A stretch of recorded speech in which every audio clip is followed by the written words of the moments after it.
better be sure to put aside all of your money, baby, 'cause it won't be long before I come knocking on your back door. 'Cause I'm gonna wine you, and I'm gonna dine you, and we're going dancing, and we'll do every step they made up till we drop down on the floor. And then we'll sneak back to the house, and if we're quiet as a mouse, we'll get together. I'll put my hands up on your knees, you put your arms around me to make it better, and we'll make love. The bell rings. The bride runs backwards. The distance between right and wrong is blurred. Hello to all, and welcome to the Ear-Wicker podcast. Follow along with our host, Vince Corkery, as he discusses a broad range of musical topics, with interviews of top players, club owners, producers, and engineers that make it all happen. Your virtual backstage pass. Remember to like and subscribe to this podcast, and of course, it's free. They made up for the rest of our lives. And then we'll go to church on Sunday, and I'll go to work on Monday in any weather. And then if everything is right, when I come home late at night, we'll get together and we'll make love.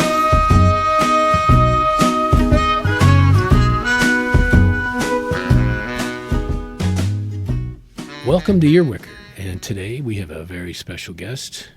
It's our first guest from another state. Mental state.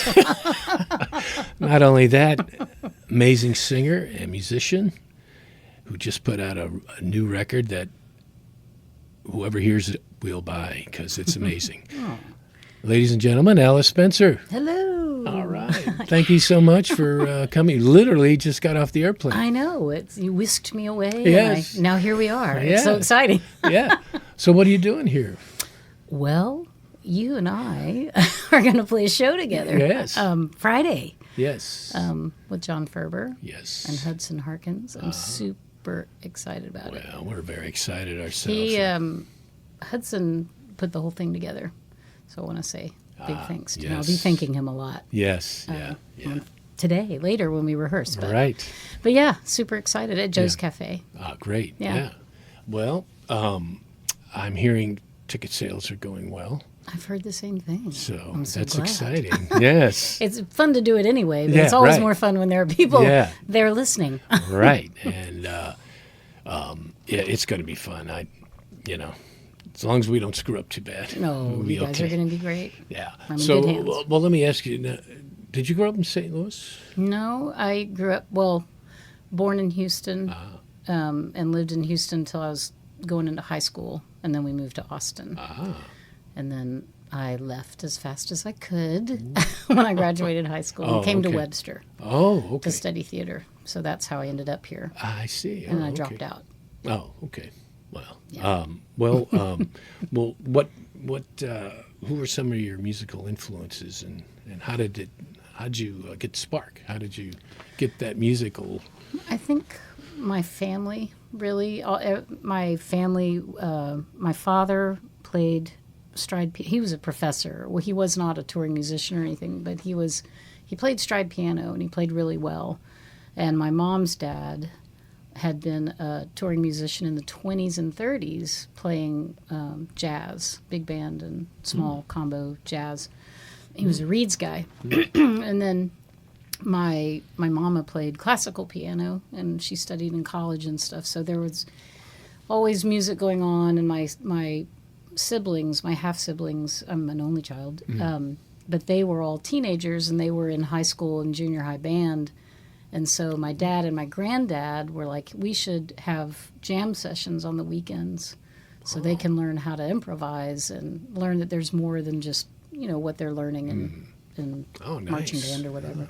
So that really was kind of like, I want to participate, and I'm a baby, and I can't, the only thing I could do is sing. And so that's sort of how I started singing. Was like that obnoxious kid standing in the corner, going, whatever, trying to get attention. So, oh man, when did you decide? You think, hey, this is, I'm going to go out and I'm going to do this singing? It wasn't until I got into Three Merry Widows, because I was a musical theater major, and I think somewhere in the beginning of the second semester, maybe. My friend Sean Garcia, who was studying at Webster, I knew he had a band. I'd gone to see them a couple of times. That's Three Mere Widows. And anyway, he was like, "We're thinking of getting a female singer." And I was like, "Oh, cool. How are you gonna find one?" He was like, "Well, I was thinking you might want to do it." And I remember thinking, "No way," because at that point my siblings were all in bands back in Austin, and I didn't want to do what they were doing, and the only singing I'd ever done was in theater and choir, and I just didn't have any understanding of how that would work. But he talked me into it, so I started doing that. Once I joined that band, and I mean the way I always tell it as a joke is like, I can either hang out with all these cute guys and smoke weed and drink beer and sing these cool songs, or I can go back and take ballet and musical theater stuff. And I just once I got a taste of that, it fit my personality a lot more, and the creative input and all of that. Right. Yeah. So that's okay. And Three Merry Widows is a St. Louis band. Yeah. That was a great band, actually. We had so much fun together. Yeah. I mean, that's that cool. When you're kids and you're all in a van and you're and we had a lot of great success and stuff, and we were just kids, so it was cool. Killer, yeah. There were some other bands you were in here in St. Louis. The Sheiks. The Sheiks, Street Sheiks. Yeah, that was a great run. I thought, it was maybe the best version of the band. Oh wow! Well, they had a lot of great versions. They did. It's a tough. I mean, when I listen to the early Sheiks, which I'm a big fan, I think that material, it's different. I think when I joined the band, Steve Mote was like, "Oh, she really likes to sing." I really loved Bessie Smith. My mom had given me this Bessie Smith box set when I went off to college, and I didn't know who Bessie Smith was. And she was like, "You should listen to her. I think you'd really like her." And I fell in love with Bessie Smith. And so when they asked me to sing for their anniversary show, the Sheiks, they were doing a big show at Casa. And it was like 30th anniversary, or I'm sorry, I have That's okay. airline air in my... We cut everything out. Don't worry about it. I'm smoking a Pall Mall, y'all. I'm kidding. No, anyway, that I think was... It has a different musical library, my era of the Sheiks, when I got to be in it, versus that's the earlier. that's both just so great. Yeah, I mean, they always had brilliant great players. Always great musicians. Oh my gosh! Yeah. But maybe it's one of my favorite eras of that band. Wow. I think it's just because I don't know, you lifted the music with your vocals. Oh, thank you. Yeah, no, it was great. I loved that band. So I mean, I learned so much about everything, and about how to be. I remember Mike Prokoff once, we were setting up at the tap room, and I was just so excited, and they're all setting up their stuff, and I'm just standing on stage, just standing there, just can't wait for sound check. Total dork. I'm like 23 or how old I am. Prokoff's like, "Hey Al, come here." And I go over there, and he's like, "You don't need to be up here yet. Oh. See, we're all setting up our stuff, and I love the enthusiasm, but you can just go way over there, and then that way you won't be in the way." And I was, like, oh gosh. Yes. I mean, how long had I been doing that? I've been in bands since I was 18. I was probably in the way on Three Merry Widows all the time, just standing there like, woo, So. And that's the great Mike Prokoff. The great Mike Prokoff. Yeah. Love Mike. Yeah. So, well, that's cool. Well, let's see. Let's talk about your new CD. Okay. Because we, as your backup band, have been, have the privilege of going through it almost note by note, just because we got to learn everything that your great band on this CD is doing. We're like, man, this is just great. It's such a great record. I can't emphasize that enough. So people, go find Alice. That's the name of it. It's just called Alice. On Bandcamp, and you will not be disappointed. Matter of fact, it will make your life a little better. So, let's talk about you recorded that in Texas. Yeah, I recorded it in Lockhart, Texas, which is like 40 minutes outside of Austin. There's a guy named Bruce Robson who's a great songwriter, and he's written a lot of hits for like the Dixie Chicks and stuff like that. And he's got this cool studio he calls the Bunker, and it's a house, and it's just to tape, and it's just one live room, and there's like one ISO booth, and he's got one of those. I don't know much about the techie kind of into stuff, but he's got one of those rooms where there's one of those great big reverb plate things that like he had imported from Germany or someplace. So it sounds it's legit, great. Yeah. And I had sung out there on records for people doing backup vocals. Shiny Ribs did a thing out there once, and I had done stuff out there. And I called Bruce. I started calling around studios and producers when I knew I needed to make this record. I was, where would I do it? And I thought of that place because of the tape, and I knew it would be warm, and I love the vibe in that place because it's just kind of, it's not fancy. It's very, it's comfy. I'll just call it that way, worn in. So anyway, I called Bruce, and he just was so enthusiastic and was like, you can, I'll let you use the studio for free. Wow. And that was key because I didn't have any money. I knew I needed to make a record to have something to document this time in my singing. And I mean, that sounds kind of goofy, but no, I don't know. I just felt like, I've never made a record. Like I've sung on records that say like, this is a jazz record and it's called Alice Spencer, da da da da da. But I didn't pay for it. I didn't pick the tunes. I didn't, so this was going to be the first time I got to make a record of songs that I wanted to sing, and I would pick the players, and I would sort of, call the shots. Quote unquote. Yeah.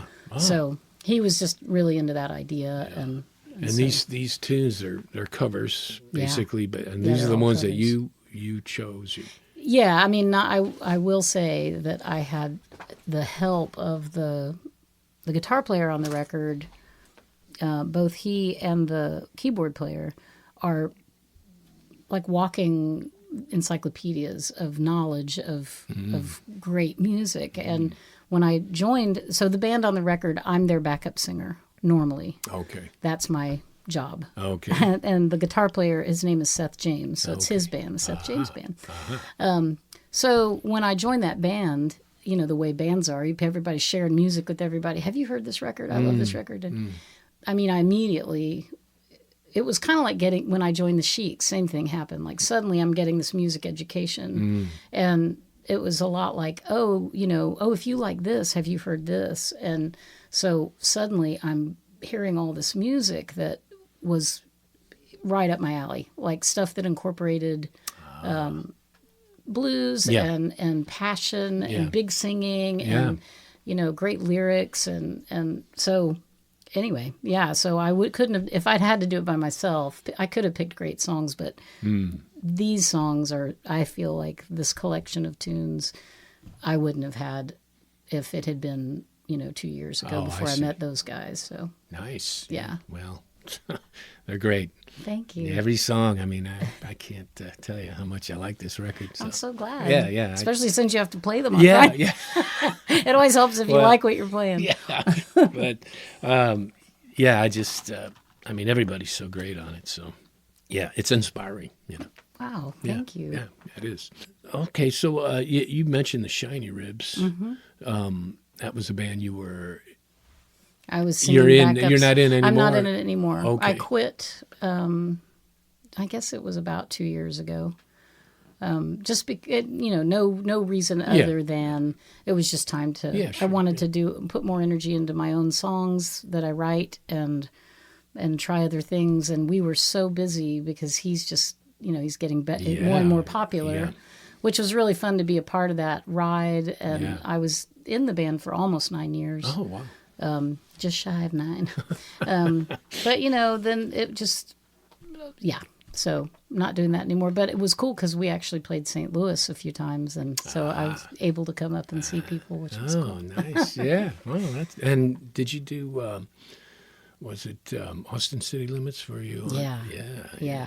That was I a think big I saw that. bucket list Yeah, dream for me, yeah. I mean, I'm sure for a lot of people, but growing up in Austin, it was a thing like I thought, man, if I ever, in fact, I remember when I left St. Louis in like 95, I think it was, I remember some guy coming up to me at my last Cheeks gig, which wasn't the last Cheeks gig. Yeah. We kept going for a long Well, time after that. yeah. Yeah, exactly. But a guy came up to me and he said, I bet you're going to be on Austin City Limits within, 2 years or something. And I remember thinking, oh, man, that would just be a dream. Yeah. And, it took years and years and Yeah. years and years before it happened, right. But Hey. that's such a Oh, man. institution. That show Yeah. is really special. You're right. Yeah. Yeah. It's probably one of the best. It's pretty great. Music. I mean, Yeah. come on. So, Yeah. Are there any worse gigs you've done? Anything you can mention? I would never. But boy, howdy.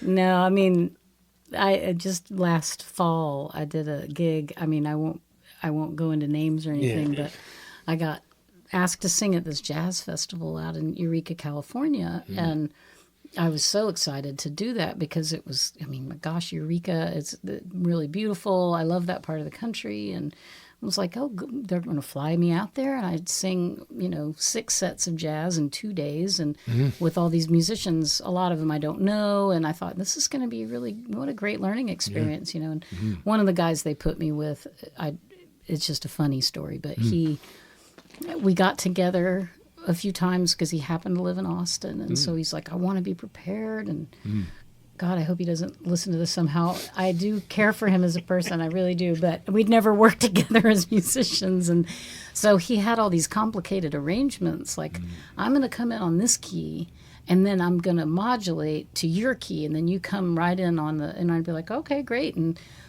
anyway, when we got to Eureka, long story short, it's like all that had never happened. Oh. And we got on stage, and luckily there were other people in the band. It wasn't just the two of us. And he'd start, and he'd, guitar player, and I'd be like, is my key, I didn't hear you land anywhere. Yeah. And so the tune would start, and I'd have to just kind of wait, and then I'd be like, oh, I hear it now, And my phrasing, I'd be like, trying to catch up. And I thought, gosh, it's just me, I guess. But when we got off stage and I got in the car with the drummer and the piano player, they both were like, what was that? And I was like, I know, because we had like a meeting beforehand, and he discussed what he was going to do and then didn't do any of it. So when you ask if I've had... Yeah. Well, it was just one gig. Uh-huh. Well, how about, what are some of your best gigs? Do you have a best gig? Oh, gosh. Well, Austin City Limits that's way up there. I don't know. I can't. There've been a lot. Yeah. There I really have been, and what it's like when you're in a band and you're like a little family, and then you have a show where everything's just going right. Everyone, that thing is happening where there's like it's kind of like telepathy or something, but you're all just in sync, and you just don't miss, and every transition and every solo, and and the crowd's into it, and those gigs are just so. Right. I mean, even bad gigs with a great band are wonderful. Right. Yeah, sure. because you love them, and but yeah, I mean, and that because this band that I'm in right now, the Seth James band, those people are all, they all have great integrity, and they're all really sweet human beings. Oh, nice. And we get to play every week. We have a residency, and it's just... Where's that?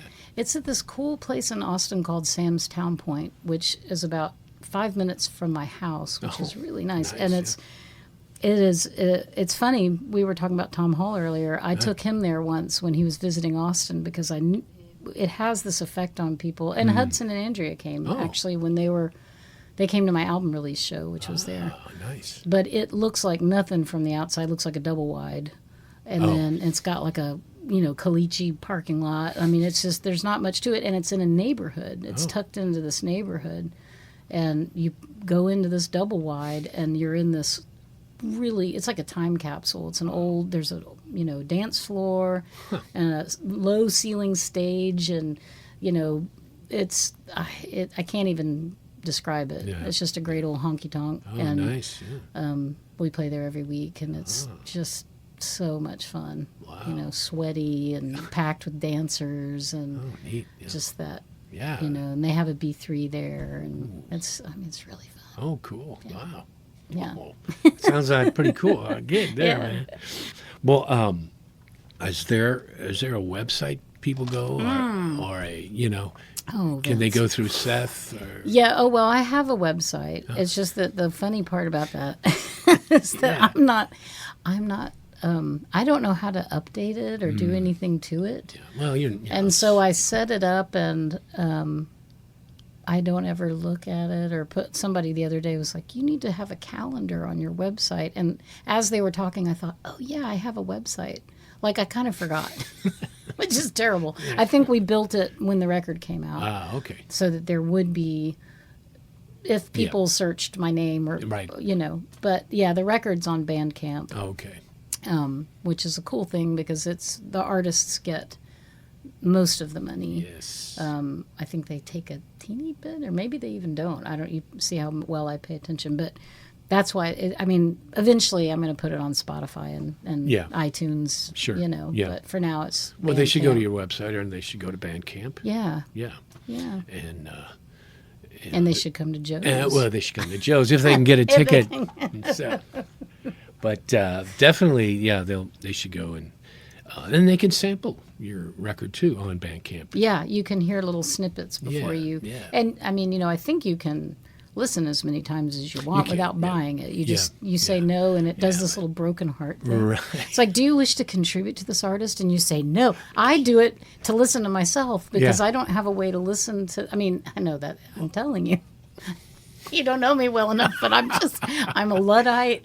And I'm sure there's like in my phone somewhere files of the masters or okay. something, but I can never find them. So Do you anytime, want a copy? I can get you a copy. well, I only can listen to CDs in my car. Oh, okay. And I'm giving my car to my daughter, and so to take to college. So there goes my only CD player.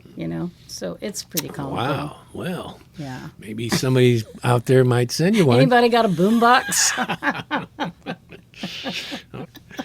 Okay. Are there any future recordings in your? Yeah, I'm actually making a record right now. Oh, you are. Oh, But those well. it's my original tunes. Original tunes. Oh, Mm-hmm. great. Yeah, it's the band is called Alice and the Lion, Okay. and it's me and this guy named Brian Beatty, who is a bass player that plays a Steinberger bass. Do you remember those? Yeah, headless. Yeah, fretless, and he was in a band in Austin. He's a old Austin guard, 80s punk rock. He had a band called Glass Eye. Oh. And he's produced all kinds of people. He's a really brilliant musician and bass player, and so he's my bass player, and so we're making a record currently. We have great. to be done by September, so Well, definitely cranking away. let us know when that's I will. hitting. So I we'll will. get it it's out. a lot different from this record. Well, good. Yeah. But yeah. It sounds exciting. So, all I hope so. All right. Well, I won't keep you too long. So, all right. So Friday night, Friday night. Joe's Cafe. What time do we play? I think 7. I think Okay. 7 or 7:30. I'm sure we'll find out. Yeah, Before then. yeah. I think the doors open at Like 6:30. 6:30. Okay. Or 6 or 6:30. Yeah. So people know. I go there no more than I Right. do. No, I But understand. it's Friday, and we'll be there with Hudson Harkins and John Ferber, and we're very excited gonna be about so it. great. Yeah. So, well, thank you so much for coming over. Oh, and thanks we for having me. appreciate. Thanks for picking me up at the airport. Hey, you got it, man. That was easy. So even though I got a little lost. No, you didn't. No. I didn't notice a thing. I thought that U-turn was on purpose. Oh yeah. No, but thank you again, Alice, and we will see you at the next gig. Yeah. Thank you for having me. Since you left, I'm just a lonely clown. Has anybody here seen my baby around?